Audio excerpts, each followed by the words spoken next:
श्री गणेशाय नमः, श्री सरस्वते नमः, प्रभु श्रीरामचंद्राय नमः। जय जय जगद्वंद्य वेद सागरात आनंद हृदय विहारात कमलोद्भव जनका परात्परा अगोचरा निरुपाधिका। पांडुरंगा करो प्रथम नमन दुसरे चरण संतांचे, त्यांच्या कृपादाने कथेचा विस्तार बाबाजी सद्गुरू दास तुका। आपल्या मंदिरामध्ये राम अश्वमेध यज्ञ सुरू केलेला आहे।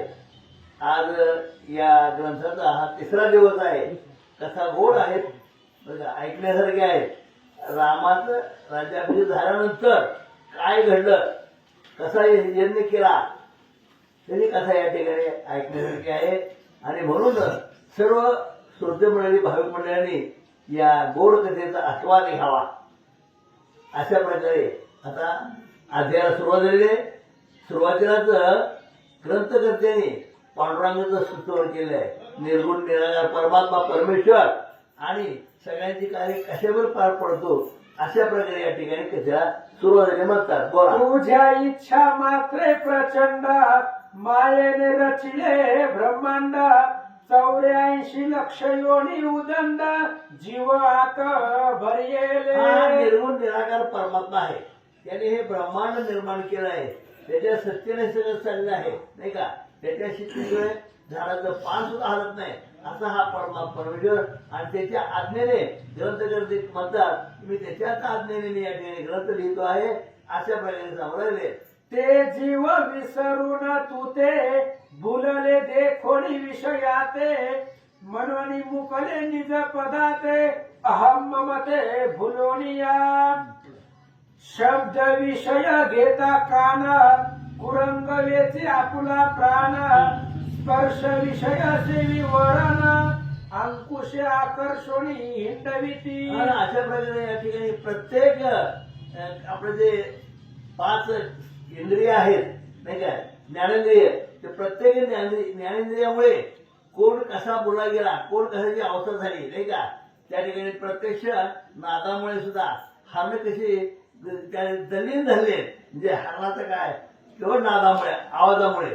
ज्यावेळेस एखादा शिकारी माणूस विशिष्ट प्रकारे नाद करतो, त्या नादामुळे त्या हरणे गुंग होतात। अशा प्रकारे 5 इंद्रियाचे 5 ज्याला आपण म्हणतो की ज्ञान आहेत। आणि त्या प्रत्येक ज्ञानामध्ये प्रत्येक जीव कसा बोलला गेला त्याची कथा या ठिकाणी सांगू लागले। रूप विषय देखता पतंग कर्या पुला देह त्याग रस विषयाचा सवेग मीन मुके प्राणासी। म्हणजे त्या ठिकाणी कसं आहे की प्रत्येक इंद्रियाच्या विषयामध्ये कोण कोण कसा बोलला गेला, नाही का।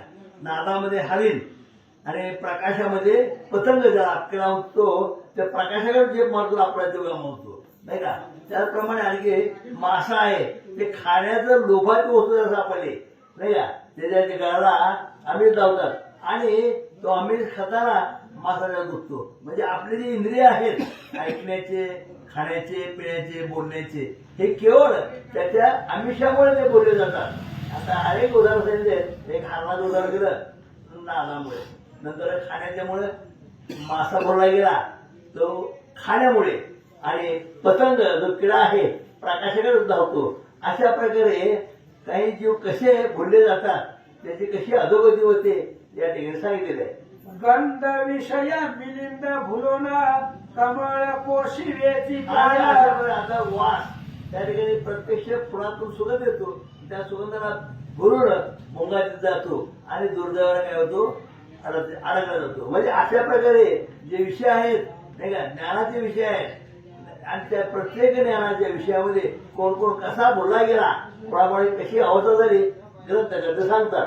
ते 5ही विषय संपूर्ण भोगिती जाण मानव हे। अशा प्रकारे 5 विषय आहेत, ते मानवाला बोलून टाकतात। कोणतं 5 विषय आहेत त्या ठिकाणी सांगितलं की प्रत्यक्ष आवाज, नाही का, मधुर आवाजामुळे माणूस बोलतो, त्याच्यानंतर सुगंध, गंधामुळे, वासामुळे, अग्नीमुळे, नाही का, आणि अशा प्रकारे स्पर्शामुळे, म्हणजे 5 जे आपले ज्ञानेंद्रिय आहेत त्या ज्ञानेंद्रियामुळे कसे जीव पुढे जातात, तसा हा मानव देह त्या 5 इंद्रियामध्ये गुंतला जातो आणि आपला नाश करून घेतो अशी अवस्था सांगितली.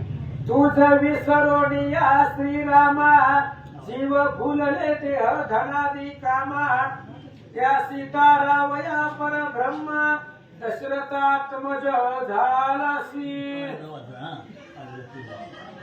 तुझ विसरोनिया श्रीरामा जीव भूलले देह धनादी कामा त्या सीतारावया परब्रह्म दशरथात्मज आणि झालासी. हे रामा म्हणले केवळ लोकांना तारण्यासाठी त्याचा अवतार घेण्यामध्ये जे जे विषयामध्ये बोलले नाही का, ऐकण्यामध्ये, खाण्यामध्ये, श्वास घेण्यामध्ये जे जे बोललेले आहे त्या सर्वांना वाचवण्यासाठी त्यातून बाहेर काढण्याचे तो परमात्मा परमेश्वर अवतार आहे अशा प्रकारे ग्रंथ करते.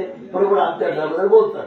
द्वितीय अध्यायाच्या अंती जाण चालविले अयोध्येकडे विमान तेथून सीतेसी प्रजा श्रीरामे आणि दाखविली. अशा प्रकारे आता 3रा दिवस आहे. परंतु दुसऱ्या याच्यामध्ये काय सांगितलं शेवटी होती की प्रभू रामचंद्र हे नंदीग्रामाच्या ठिकाणी आल्यानंतर त्यांनी भरताची भेट झाली आणि भरताची भेट झाल्यानंतर भरताला अत्यंत आनंद आला. तर आपण ऐकलंय की कशा प्रकारे प्रभू रामचंद्र दर्शन भरताना घेतलं, कसं आलिंगन दिलं आणि दोघांची भेट झाल्यानंतर पुन्हा प्रभू रामचंद्र भरताला घेऊन आता अयोध्येला निघाले. अयोध्ये ठिकाणी त्यांचा कशा प्रकारे मान सन्मान होतो ती गोड कथा पुढे तो झाले. यावरी बोले सहस्त्र वदन ऐके वत्स्ययन पुढील कथन श्रीराघव विमानातून गेले अवलोकन अयोध्या. आणि अशा प्रकारे आता नंदीराम सोडलेले आहे, विमानामध्ये बसले, भरताला बरोबर घेतलेलं आहे आणि भरताला बरोबर घेऊन विमानातून अयोध्येच्याकडे निघाले आणि विमानातूनच कशी दिसते अयोध्या हे त्या ठिकाणी प्रभू रामचंद्राने पाहिलेलं आहे आणि त्या प्रत्यक्ष भरताला पण दाखवले, सीतेला दाखवतात की कशी आपली अयोध्या पहा अशा प्रकारे समोरले. अवलोकित आपुली नगरी आनंद झाला अंतरी इकडे सुमंत प्रधाना ते अवसरी पाचारी झडकरी कैकेयी सुत. विमानातून अयोध्या नगरी पाहिली नाही का, पाहिल्याबरोबर त्या ठिकाणी त्या विमानामध्ये बसल्या सर्वांना अत्यंत आनंद झाला. त्याचप्रमाणे विमान येऊ लागलेलं आहे हे ज्यावेळेस अयोध्येच्या लोकांनी पाहिलं त्यांनाही अत्यंत आनंद झाला. अशा अत्यंत आनंद त्या ठिकाणी पुराला म्हणतात. आज्ञा करी प्रधाना ते तू त्वरित जाई अयोध्येते कळवी नगरवासियांते जनाते पावती सुखाते संपूर्ण. आणि त्या ठिकाणी लगेच एका सेवकाला सांगितलेलं आहे, आज्ञा केली. सुमंत नावाचा सेवक आहे आणि त्या सुमंताला सांगितलं आणि म्हणजे 10 महिन्यात अयोध्येमध्ये सांग त्याला प्रभू रामचंद्र विमानात येऊ लागले. अशा प्रकारे बातमी अयोध्येमध्ये सुमंताच्या मार्गाला सांगितले म्हणतात. आधारे आलाय राघवेंद्र जो इच्छी सकळ जनांचे भद्र क्षमा दयेचा समुद्र शांत चंद्र जया परी. सुमंत त्या ठिकाणी अयोध्येमध्ये आणले. आज्ञा करी प्रधानाचे तू त्वरित जाई अयोध्येचे कळवी नगरवासी जनाते पावती सुखाते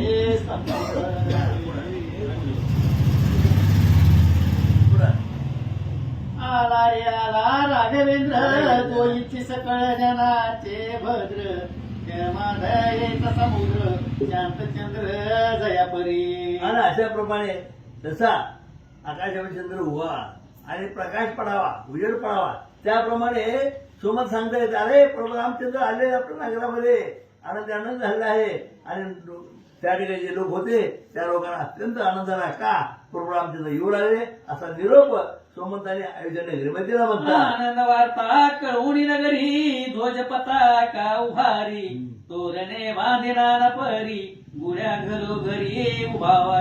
त्या ठिकाणी कोणतं म्हणजे शत्रू नाही का आणि त्याने काय केलं राम आल्याबरोबर ही बातमी जेव्हा कळली त्यावेळेस गावामध्ये पताका लावले नाही का, पताका लावले, निशाणा फडकवले आणि सुंदर असं वाद्य करून प्रभू रामचंद्र स्वागत त्या ठिकाणी गावकरी करू लागले आहेत. राजमार्गी नसावे केर खळे घालावे चंदनाचे सळे तैसेचा पुल्या ग्रहद्वारा पुढे करावे रोकडे सकळी गी. आणि अशा प्रकारे त्या नगरामध्ये अनेक स्त्रिया आपल्या दारासमोर रांगोळ्या काढतायत नाही का, सुंदर पताका बांधतायत आणि अत्यंत सुंदर नगरी सजवू राहिले. केवळ प्रभू रामचंद्र आपल्या अयोध्येला 14 वर्षांनी येऊ लागले. सोबत भरत आहे, सीता आहे, लक्ष्मण आहे आणि म्हणून अत्यंत प्रेमाने ही नगरी सजवू लागले म्हणतात. नाना रंगी करुणयुक्त रांगोळे घाला हो राम भक्त मारे राम पदे सक्त करील मुक्त आणि सकाळी. सर्वांना मुक्त करणारा आहे, सगळ्या दोषातून मुक्त करणारा प्रभू रामचंद्राचं नाव सगळ्यात श्रेष्ठ आहे. नुसतं नाम जरी घेतलं तरी सुद्धा आपण रामराम म्हणलं तरी सुद्धा अत्यंत आपण त्या दोषातून मुक्त होतो. म्हणून त्या नगरीच्या लोकांना सांगितलं याचा रामप्रभू येऊ लागले नाही का, रांगोळ्या काढा, पताका लावा आणि आनंद साजरा करा. अशा प्रकारे त्या ठिकाणी बोलू लागले. चला झालं का? स्वस्तिके घालावी सकळी सुवासिक सुनावळी जेणे योगवन माळी आनंदील देखता. आणि आता सुगंध आहे नाही का, फळाच्या माळा आहेत, घरावर लावले, रांगोळी काढले, पताका आहेत आणि अत्यंत सुगंधी वातावरण त्या ठिकाणी जळले आहे. स्वस्तिके घालावी सकळी सुवासिक सुनावळी जेणे योगवन माळी आनंदील देखता. कथेचं अनुसंधान इथपर्यंत आलेलं आहे. भगवान श्रीरामचंद्र 14 वर्षाचा वनवास क्रमून अयोध्येमध्ये आलेले आहेत आणि 14 वर्षानंतर राम अयोध्येमध्ये आल्याबरोबर अयोध्येमधील सगळी नगरवासियांना आनंद झालेला आहे. कारण राम परब्रह्म आहे आणि सगळ्यांचा लाडका आहे, आवडता आहे. त्यामुळे प्रत्येक घराच्या पुढं सड होतं, चंदनाचे सडे, चंदनानं केलेले सडे दारामध्ये होते, दरवाजाला तोरणं बांधलेली होती, सगळे अयोध्येमधली घरं सजवलेली होती. असं वर्णन दत्तदास ते स्वतःला म्हणून घेतात, पण त्यांचं नाव विष्णू आहे. विष्णू ग्रंथ करते सांगू लागले, आकाश इंद्रधनुष्य दिसे जैसे घरोघरी चिन्ह करारे तैसे जिकडे तिकडे लावून आरसे सुमने वर्षे हेमाचे. आणि मग त्या ठिकाणी असणारी फुलं दरवाजामध्ये दारामध्ये टाकलेली आहेत. आकाशामध्ये इंद्रधनुष्य असावं त्या पद्धतीने वेगवेगळे रंग दारामध्ये शोभून दिसू लागलेले. रत्नांची सुमन सांगितलेलं आहे. अयोध्येमध्ये काही कमी नाही, ब्रह्मांडाचा नायक आहे, मालक आहे तो अयोध्येमध्ये. त्यामुळे रत्नांकित फुलं त्या असणाऱ्या रस्त्यामध्ये दरवाजामध्ये टाकलेली होती आणि ती चमकत होती असं सांगतात. पर्वत प्राय राजकुंजर ऐरावता सम परिकर तया नाग समोर श्रंगारोनी वेगेसी. आणि मग पर्वतासारखा असणारा कुंजर म्हणजे हत्ती, त्या आणि हत्तीला आणा त्या भगवान श्रीरामचंद्राच्या पुढं आणि त्याला परिकर सुंदर अशा प्रकारे सजून आणा असं सांगतात. वस्त्राभरणी शोभायमान अंबर चढवी वरून तैसे नाना रंगी वाज श्रंगारून सहस्रध्वजा आणावे. आणि मग ते हत्तीला आणायचं, त्याच्यावरती झूल टाकायची, वेगवेगळ्या रंगानं रंगवलेली झूल असावी. आणि पुन्हा त्या ठिकाणी जसं इंद्राच्या ऐरावतीला सुद्धा लाजवेल अशा प्रकारचा असणारा तो कुंजर वाजी रथ सजवा अशी आज्ञा देऊ लागले. आकाशगामी जो बरवा ऐसा इंद्राचा उच्च श्रवा तेने पाहताची असो सौदावा गर्वोत व्हावे तेच क्षणी. आणि घोडा आणून तो घोडा सजवायला सांगितलेला आहे. आणि तो घोडा एवढा सुंदर दिसू लागला जसं आकाशामध्ये 33 कोटी देवांचा राजा इंद्र आहे आणि त्या इंद्राचा घोडा उच्चश्रवा असावा. आणि त्या उच्चश्रवानं जर अयोध्येमधले घोडे पाहिले तर त्या उच्चश्रवाला सुद्धा लाजवेल अशा प्रकारचा घोडा अयोध्येमध्ये श्रीरामांच्या स्वागतासाठी तयार केलेला होता. ध्वजयुक्त रथ सिद्ध करून स्तुते यावे शोभायवान शिबिका आणाव्या रंगारून सैन्य तयारून आणावे. आणि ध्वजयुक्त रथ असावे. रथ आणा, रथावरती ध्वज असावेत. शिबिका म्हणजे त्या ठिकाणी पालखी आहे, ती पालखी सजवून आणा. अशा प्रकारे भरतजी सुमंताला आज्ञा देऊ लागलेला आहे. राम आलेले आहेत आणि त्या रामचंद्राच्या स्वागतासाठी काय काय करावं लागेल अशी आज्ञा भरतजी देतात. आणि सहस्र कन्या सुंदरी वस्त्रालंकार युक्त गजावरी बसवणी अंबारी माधारी राजमार्गावरी असावे. आणि आता रामचंद्र ज्या रस्त्यानं जाणार आहे अयोध्येच्या राजमहालाकडे, रस्त्यामध्ये हत्तीवरती 100 असणाऱ्या स्त्रिया, त्या स्त्रिया अलंकारयुक्त सजवाव्या आणि त्यांना त्या हत्तीवरती बसवावं आणि ती हत्ती राजमहालाच्या मार्गामध्ये उभे करावे असं भरतजी सांगतात. मौतिके घेऊन जवळ बहुत राम चालता राजपंथ मुक्ता फळवर शाव करीत असावे पूजित ते काळी. आणि ज्यावेळेस रामचंद्र रस्त्यावरून जात असतील त्यावेळेस आपल्या असणाऱ्या हत्तीवरती, घोड्यावरती मुक्ता फळ रामचंद्राच्या अंगावरती त्याचा वर्षाव करावा असं भरतजी सांगतात. हाती पूजा पात्र घेऊन हरिहर कुंकुम चंदन केशर कस्तुर्यादी करून तुमने जाण सुवासिक. आणि काही स्त्रियांच्या हातामध्ये कुंकू असावं, हळदी असावं, अनेक प्रकारचे त्या ठिकाणी कस्तुरी आहे. अशा प्रकारे रामचंद्र ज्या वेळेस जातील प्रत्येकाच्या दारामधून त्यावेळेस फुलांचा वर्षाव भगवंतावरती करायचा आहे असं सांगू लागले. ऐसे यावे विप्रिजान श्रीराम पूजन लागून नाना प्रकारे शुभ शकून यावे घेऊन सकळीक. आणि अशा प्रकारे विप्र म्हणजे ब्राह्मणांनी यावं, अयोध्येमधल्या नगरवासियांनी यावं, तरुण असणाऱ्या स्त्रिया मुली असतील त्यांनी सजून भगवंताच्या स्वागतासाठी यावं, रामचंद्राची पूजा करावी. आणि राम देव आहे, राम राजा आहे आणि राम गुरु आहे. त्यामुळे देवाकड, राजाकड आणि गुरुकड जाताना रिकाम्या हाताने जाऊ नये असं एकनाथ महाराज बालकांडाच्या 10व्या अध्यायामध्ये सांगतात. म्हणून उत्तम अशा प्रकारचे शकुन रामचंद्राला अर्पण करण्यासाठी घेऊन यावे असं सांगतात. सहस्र सुवासिनी ते काळी वस्त्रालंकार भूषित सकळी अर्ध्या घेऊन करकमळी शकून वेलाळी आणावे. आणि मग 1000 असणाऱ्या सुवासिनी हातामध्ये आरत्या, त्यांच्या हातामध्ये दिवे, आरते. रामचंद्र प्रत्येकाच्या दरवाजामधून जात असताना प्रत्येक स्त्रियांना हातामध्ये आरती घेऊन उभा राहावं आणि रामचंद्र आले की त्या आरतीनं त्या रामचंद्राला ओवाळावं असं नियोजन भरतजी सांगतात. वार्ता पडताची श्रवणी आनंद होईल त्याला गुणी सांगे कौशल्याची जाऊन सीतापती आला लंकेहून तैसे सुमित्रा कैकई लागून कुशल निवेदन करावे. भरतांनी सांगितलं सुमंताला, म्हणले सुमंता पुढे जा आणि कौशल्यला निरोप दे की रामचंद्र वनवासामधून आलेले आहे.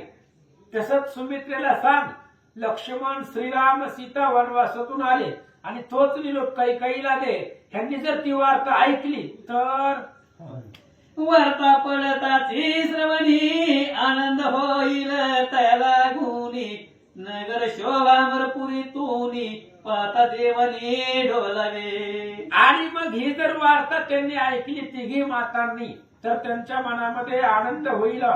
म्हणून देव लोक सुद्धा रामचंद्राच्या स्वागतासाठी उभे आहेत आणि देवाने सुद्धा रामाचं स्वागत करावं असं भरतजी सांगतात. वाद्याचे करावे घोष तैसे मंगलवाद्याचे विशेष बेरी दुधुंबीने आकाश नांदे घोषे भरावे. भरतजी सांगू लागलेले आहेत रामाचं स्वागत हलकं नाही करायचं म्हणले. तो राम आहे, जगाचा आणि अयोध्येचा मालक आहे. त्याच्यामुळं रणवाद्यही वाजवा आणि मंगल घोषही वाजवा. त्याचा आवाजानं आकाश धुवून गेलं पाहिजे. आकाशामध्ये आवाज घुमला पाहिजे अशा प्रकारचं स्वागत माझ्या रामाचं करा. भरतजी सांगतात नागेश म्हणे ऋषी लागुनी ऐकून भरताचे वचन आज्ञा बंधून प्रधान अयोध्येसी निघाला. मग असं सांगत असताना नागेश म्हणे ऋषी लागून. नागेश म्हणजे शेष आणि ऋषी म्हणजे वत्सयन महाराज. शेष महाराज वत्सयनाला सांगतायत असं भरताचं बोलणं ऐकलं आणि ऐकल्याबरोबर त्या सुमंत प्रधानाला आनंद वाटला. काय करू लागला? सुमंत पातला अयोध्येत गेला कौशल्या सदनात नमन करून उभा राहत जोडीने हात पुढती. आणि मग असं भरताचं बोलणं ऐकल्याबरोबर सुमंत नंदीग्रामामधून पुढे निघाला. कौशल्य मातेच्या घरामध्ये आला आणि कौशल्य आईला समोर पाहिल्याबरोबर सुमंतानं हात जोडून नमस्कार केला. म्हणे सीताराम लक्ष्मण येतात अयोध्या लागून नगर सरकार करे हनोन भरते मधला पाठविले. आणि त्यावेळेस सुमंत सांगू लागलेला आहे कौशल्य मातेला श्रीराम लक्ष्मण आणि सीता वनवासामधून आलेले आहेत. नंदीग्रामापर्यंत ते येऊन थांबलेले आहेत आणि नगर शृंगारण्यासाठी ते सगळे असणारा नगर सजवण्यासाठी भरतजींना मला पुढं पाठवलं असं सुमंत सांगतात. ऐसे वधूनी पुढती गेला सुमित्रे सदन प्रती म्हणे आला रघुपती कैकेयी तैसेच निवेदिले. आणि भरताच्या सांगण्यावरनं कैकेयी मातेला निरोप दिला. राम लक्ष्मण सीता आलेले आहेत. तोच निरोप सुमित्रेच्या महाली जाऊन सुमित्रेला सांगितला आणि कैकेयीलाही तेच निरोपण सांगितलं.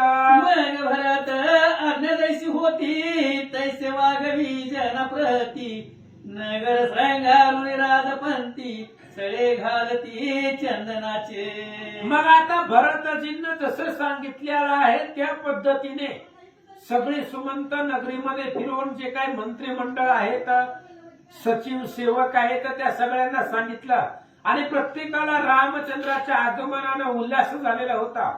त्यामुळे जसं सांगितलेलं आहे तसं दारामध्ये चंदनाची सड तोरण सगळं घर आपलं आपलं अयोध्येतल्या नगरवासियांनी सजवलं. वर्ण श्रंगारुढी तयावरी कन्या रुढल्या सुंदरी मौतिके घेऊन राहिल्या करी रामावरी उडवावया. आणि मग आता जसं भरतजींनी सांगितलं त्या पद्धतीने हत्तीला सजवलेलं आहे. त्या हत्तीच्या अंगावर झुल टाकलेली आहे वेगवेगळ्या रंगानं. त्याच्यावरती ती हत्तीवरती कुमारिका ज्यांचं लग्न झालेलं नाहीत अशा असणाऱ्या कुमारिका त्या हत्तीवरती बसवलेल्या आहेत सजवून आणि ती मुक्तघोष उडवण्यासाठी त्यांच्या हातामध्ये दिलेला आहे. रामचंद्र आले की त्यांच्या अंगावरती टाका असं सांगितलं. नाना परीची वाजी खळखळती थैते मे दिनी नाचती उच्च श्रेवा पाहून त्या प्रती लज्जित चित्ती बहु झाला. घोडाही सजवलेला आहे. घोडा पुढच्या 2 पायावरती नृत्य करू लागलेला आहे. भूमातेला जमिनीला सुद्धा आनंद वाटू लागलेला आहे. आणि हा सोहळा तो हत्ती तो घोडा जसा नाचतोय ते उच्च श्रवानं पाहिलं आणि त्यालाही त्या ठिकाणी आनंद वाटू लागला असं सांगतात. सैन्य चालल्या पार वावनसे भूमीवर धावती चोपदार भालधार भाट अपार चालिले. आणि मग आता रामचंद्राच्या स्वागतासाठी सैन्य निघालेलं आहे. किती आहे? अपार आहे. तिळा एवढी सुद्धा जागा मुंगी एवढी सुद्धा जागा पृथ्वी तलावरती नाही. त्यामुळे रामचंद्राच्या स्वागतासाठी अयोध्येमधली सगळी लोक चोपदार भालदार भाट सगळेजण निघाले होते. घरोघरी शुभचिन्ह करीती गुड्या ध्वजा पताको भीती अपार तोरणे बांधिती येऊन धावती छत्राते. आणि घरोघरी तोरण आहेत. प्रत्येक दरवाजामध्ये तोरण बांधलेले आहेत. दरवाजा पुढे रांगोळी सडा टाकलेला आहे आणि सगळीजण उल्हासानं आनंदानं रामचंद्राच्या स्वागतासाठी येऊ लागले.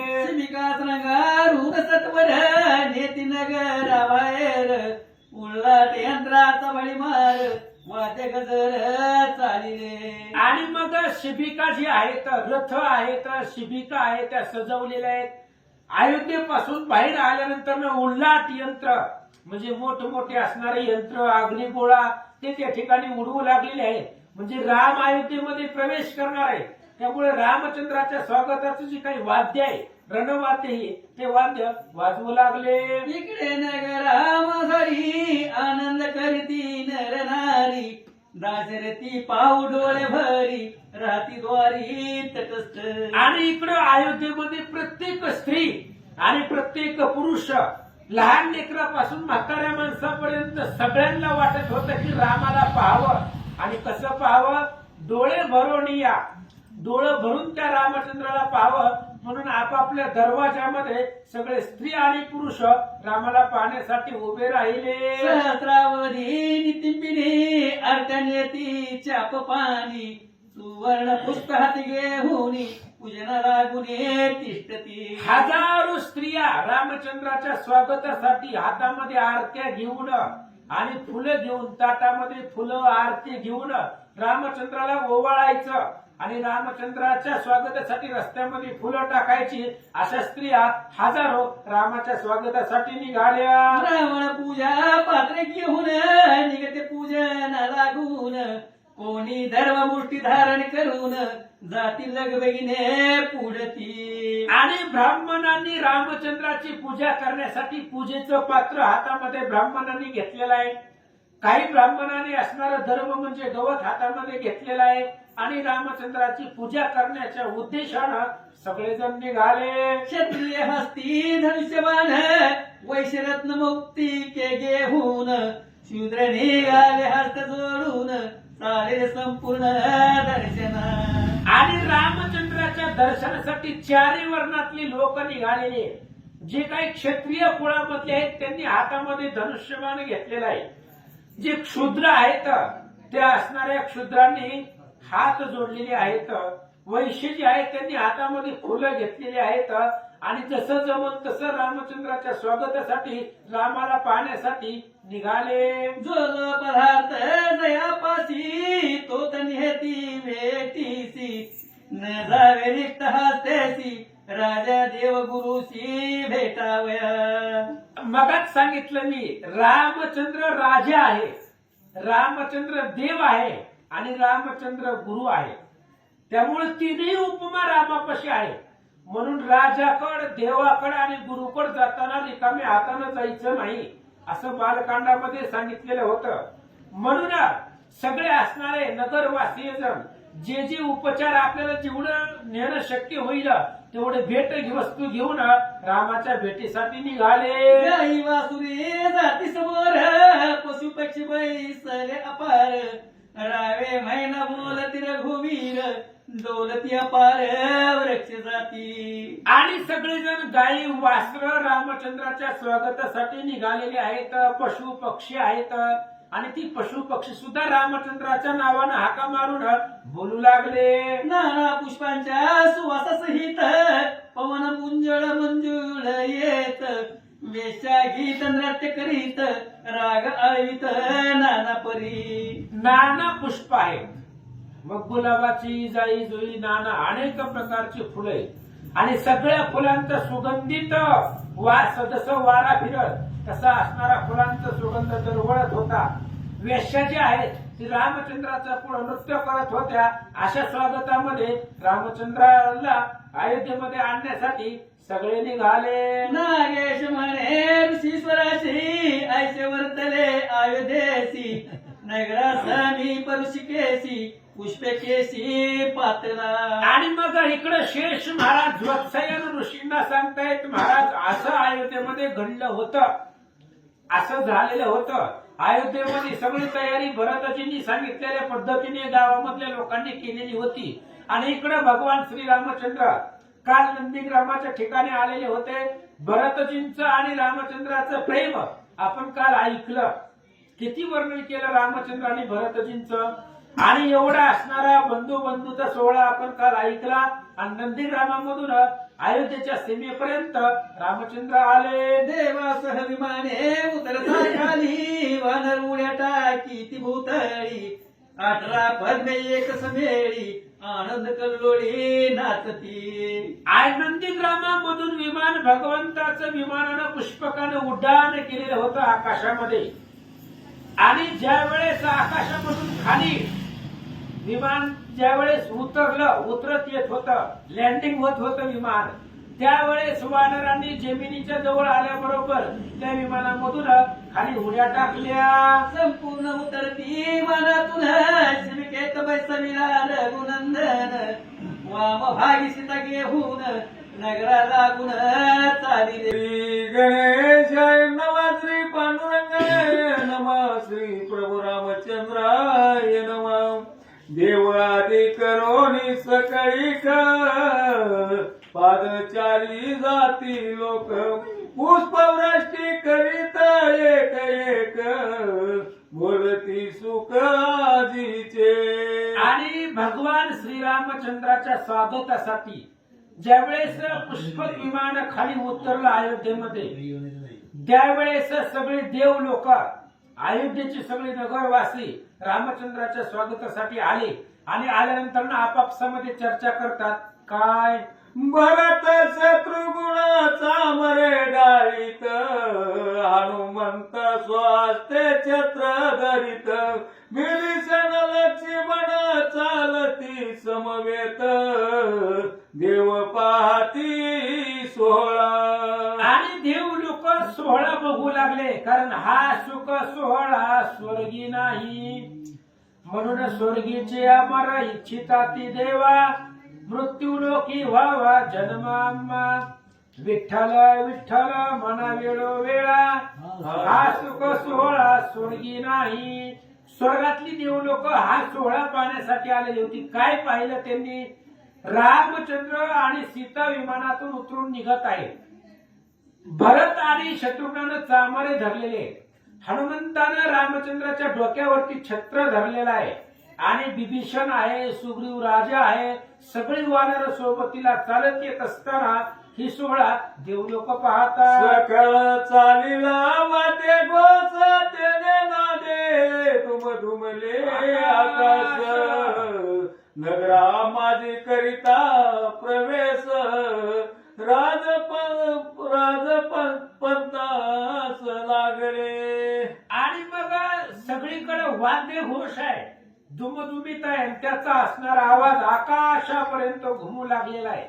रामचंद्राचं स्वागत आहे, मोठ्या असणाऱ्या आवाजाच्या वाद्य गजरामध्ये स्वागत होऊ लागलेलं होतं. आणि असं राजपंथ, जिथं दशरथाचं भुवन होतं, राजमहल होता, त्या राजमहालाच्या दिशेनं भगवंत निघाले. चोपदार स्तुती करिता जय जयकारे ललकार, ते भाट पुढे गुण वर्णित, चालती मिरवत स्वानंदे.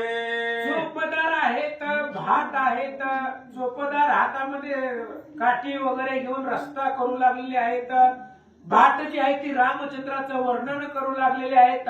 आणि अशा गजरामध्ये अयोध्येच्या राजमहालाकडे रामचंद्र निघाले. राजाधिराज रघुवीर, हे दशरथे उदार धीर, सूर्य कुलोद्भव परात्पर, त्रिभुवनाधार तुझाची. आणि ते भाट जे आहे ते भाट रामचंद्राचं वर्णन करतायत. राजाधिराज प्रभू श्रीरामचंद्र भगवान की जय. अशा प्रकारे अखिल कोटी ब्रह्मांडाचा नायक तुम्ही आहात, स्वामी आहात, आणि या असणाऱ्या जगाला सांभाळण्याचं काम तुमचं आहे, असं भाट वर्णन करू लागले. नगराची शोभा पाहून देवई आनती मनातून, ही अयोध्या नव्हे वैकुंठ भुवन, केले जतन भरताने. आणि मग त्यावेळेस देव लोकांनी हा सोहळा पाहिला रामचंद्राच्या स्वागताचा. त्यावेळेस देव लोकांनी विचार केला, आपण अयोध्येत आलोय का वैकुंठात आलोय? कारण जसं वैकुंठ आहे तसं त्यांना अयोध्या दिसू लागली. तो राम आहे, जशी ज्याची मनामध्ये इच्छा आहे तसं त्याला दिसू लागलं. आणि देव लोक म्हणतात ही वैकुंठ नगर, आज जे अयोध्या आहे की अयोध्या वैकुंठासारखं जतन भरतानं करून ठेवलेलं आहे असं देवलोक म्हणतात. रवी किरण देत ताप तरी नगर प्रकाशे शांत रूप सोम पावलासे जय रूप त्या होणी सौम्यत्व नगरीचे. देवलोक पाहतात आपण स्वर्गामध्ये राहतो, सूर्य आपल्या जवळ आहे. या अयोध्ये क्षेत्रामध्ये आल्यानंतर सूर्याची किरण इथं लागत नाही.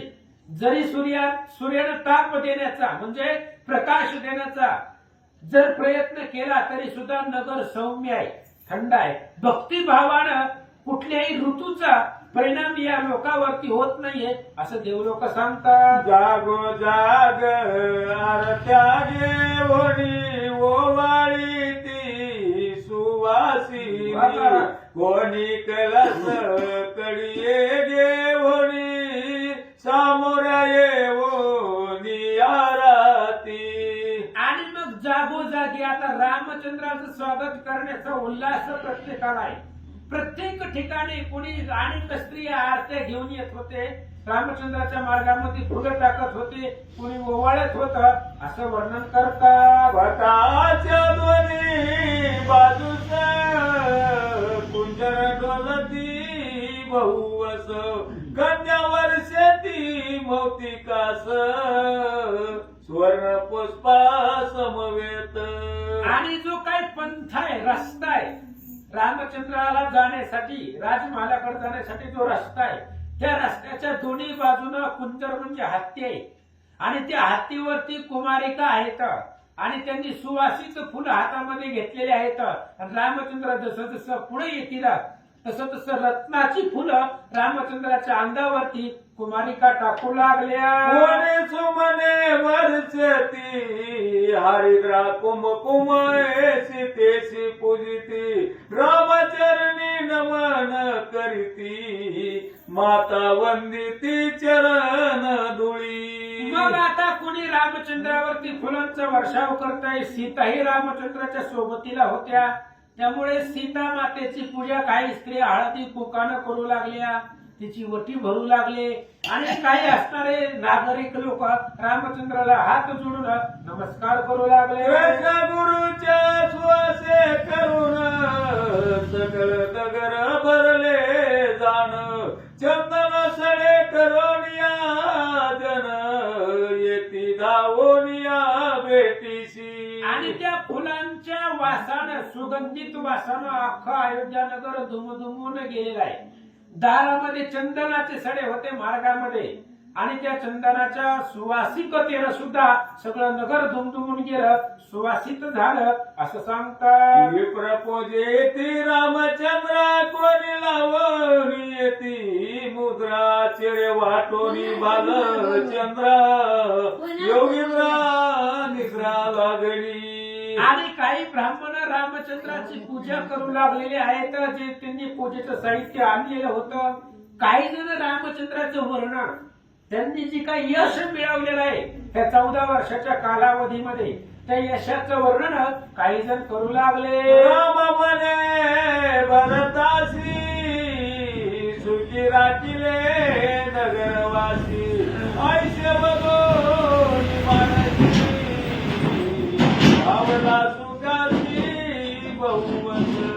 आणि त्या अयोध्येमध्ये लोकांचा उल्हास रामचंद्रांनी पाहिला आणि रामांनी सांगितलं भरताला, भरता अरे 14 वर्षासाठी मी इथं नव्हतो आणि माझ्या पाठीमागं काय राज्य केलेलं आहे तुला, काही लोक, किती लोक आनंदामध्ये ठेवलेली आहेत असं रामचंद्र बोलतात. ऐसे राजमार्गी येती तो झरोक्यातून स्त्रिया पाती कुलीन मनोनी समोर न येती मुखाने हनती ते ऐका.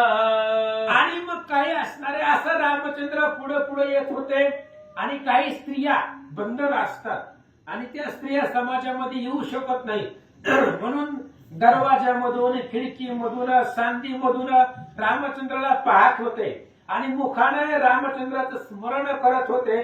काय म्हणत होते, आम्ही पापाच्या राशी म्हणून राहिलो अयोध्येशी जरी असतो वनवासी अखंड दर्शनासी पावतो. आणि काही स्त्रिया म्हणू लागलेल्या आहेत आम्ही पाप राशी आहेत, आम्हाला भूतीला जाता येत नाही म्हणजे आम्ही पापी आहोत. तर पुण्य असतं तरी आलो असतो. ज्या अर्थी आम्ही भगवंताच्या कथेला जाऊ शकत नाही त्या अर्थी आमचं पुण्य तेवढा पुण्याचा साठा नाही. बहुत सुकृताची जोडी म्हणून विठ्ठल आवडी. विठ्ठल कुणाला आवडतो? ज्यांचं पुण्याचं साठा आहे त्यांनाच भगवंताची कथा आवडते. ह्या स्त्रिया म्हणतायत आमचं पुण्य नाही की रामचंद्राच्या समोर जावं त्यांचं दर्शन घ्यावं. अरे जर पुण्य असतं तर वनवासामध्ये रामचंद्रासोबत गेलो असतो आणि रामचंद्राची सेवा केली असती असं काही स्त्रिया म्हणतात. धन्य त्या बिलिनी अखंड वास दयाच्या वरी नित्य राम दर्शना लागुनी पावल्या जाण वनवासी. अहो अयोध्येमधल्या काही स्त्रिया म्हणू लागल्या आमच्यापेक्षा हे वनवासामधल्या भेंडलीनी त्या तरी बऱ्या. अरे त्यांनी रामचंद्र पाहिला, रामाची सेवा केली, रामचंद्राचे चरण त्यांना लाभले, आमच्यापेक्षा कितीतरी पटीनं ते पुण्यवान आहेत असं स्त्रिया आपापल्या घरात बसून बोलतात. स्वरात्रंदीन राममुख केल्यावलोकन आम्ही हात भागे म्हणून राहिलो जाण नगर माझी. आणि त्या असणाऱ्या स्त्रिया म्हणू लागलेल्या आहेत तर त्या भेंडीनी श्रेष्ठ आहे. आणि त्या भेंडीने पुण्यवान आहेत म्हणून रामचंद्राचं दर्शन त्यांना झालं. आम्ही अभागी आहोत. रामचंद्राचं दर्शन घेणं एवढं सुद्धा आमचं भाग्य नाही म्हणून घरामध्ये बसलो असं काही बोलतात. ऐसे परस्पर बोलती राम वदन वारंवार न्याडीती मुखी नाम स्मरण करती तारी म्हणती दीनाते.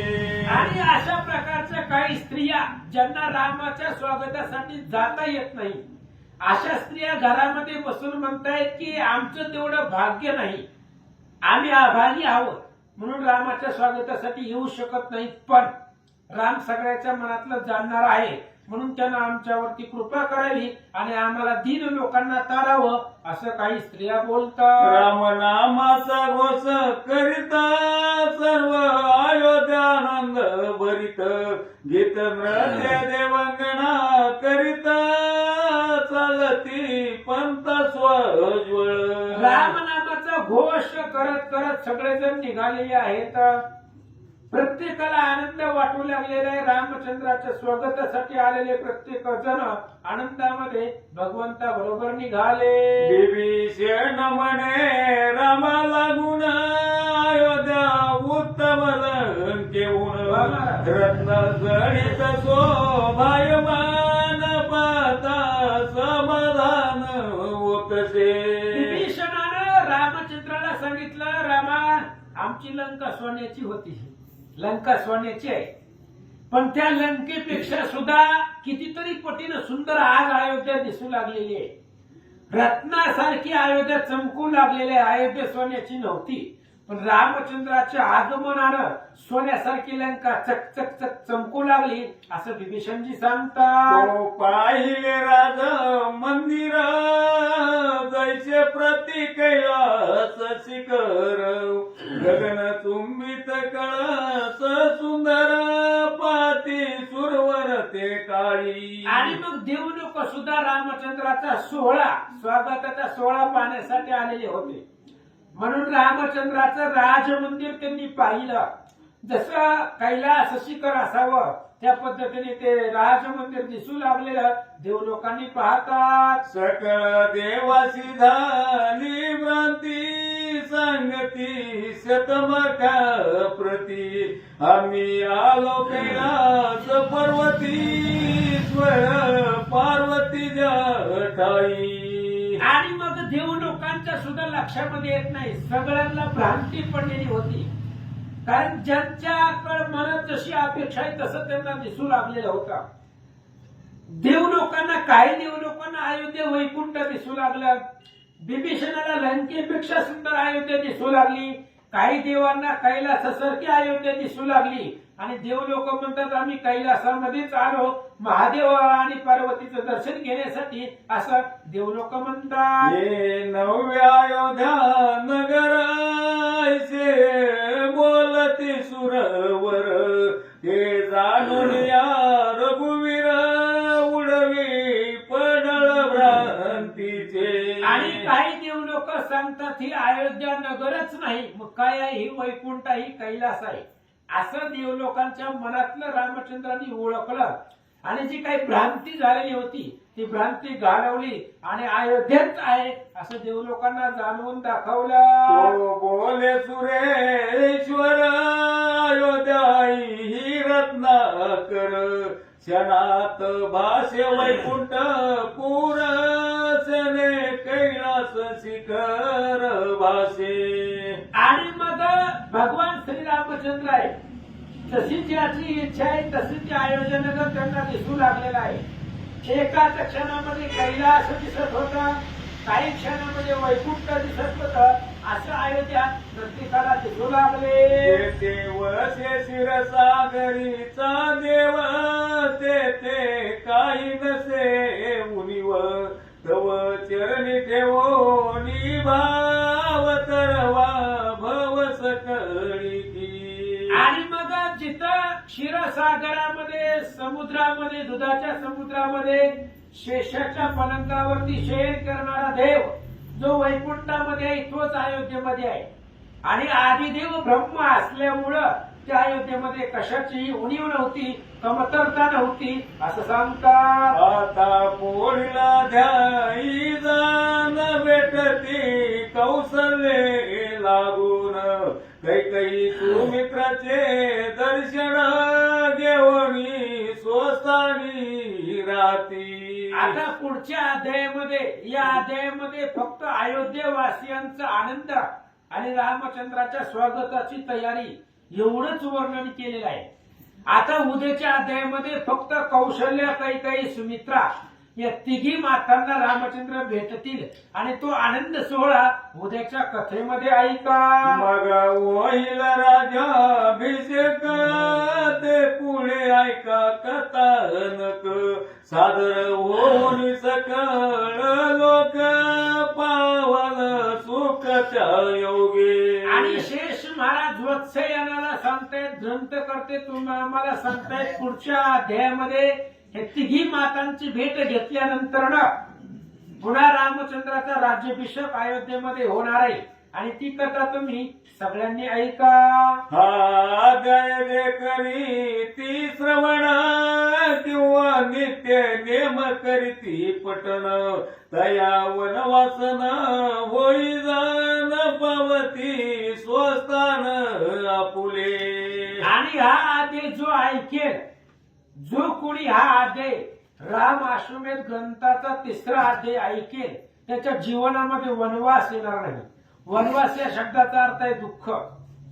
कुठल्याही प्रकारचं दुःख त्याच्या जीवनामध्ये येणार नाही आणि आपल्या घरामध्ये आपल्या संसारामध्ये तो आनंदानं राहणार आहे असं या अध्यायाची फलश्रुती ग्रंथकर्ते सांगतात. सद्गुरु आनंद घन जो कृपा व्रताचे करवोनी पान, रघुवीरी लावणी देत ध्यान करी समाधान अंतरी. आणि जो सद्गुरू आहे कोणता आहे, जो असणारा सद्गुरू आपल्याला भगवंतापर्यंत घेऊन जातो, त्या सद्गुरूच्या कृपेनं सामर्थ्यानं कथा वदण्याचा प्रयत्न केला असं महाराज सांगतात. त्याने वदविले हे प्राकृत न्यून्याधिक असता यात, मानुनी घेती क्षमावंत दत्त दास प्रार्थितो. आणि ग्रंथ लेखक दत्तदास सांगतायत मी प्राकृत भाषेमध्ये हे ग्रंथ केलेला आहे. कशावरनं केलेला आहे तर पाताळ खंडामध्ये व्यास महाराजांनी 18 पुराणामधले जे काही पद्म पुराणामध्येही सांगितलेली कथा आहे पाताळ खंडामध्ये, आणि तीच कथा ही राम अश्वमेधाची मी प्राकृतमध्ये तुम्हाला सांगितली. जर काही कमी पडलं असेल तर तुम्ही श्रोते आहात, उदाहरणार्थ करण्याचे क्षमा करा हेच दत्तदास वारंवार विनंती करतात. इति श्री पद्मपुराणे पाताल खंडे शेष वाचयन संवादे राम आश्वमेध रघुनाथ पुर प्रवेशो नाम चतुर्त्रयोदश घोडा पुंडरी श्री ज्ञानदेव तुकाराम पंढरीनाथ भगवान गाडी घ्या.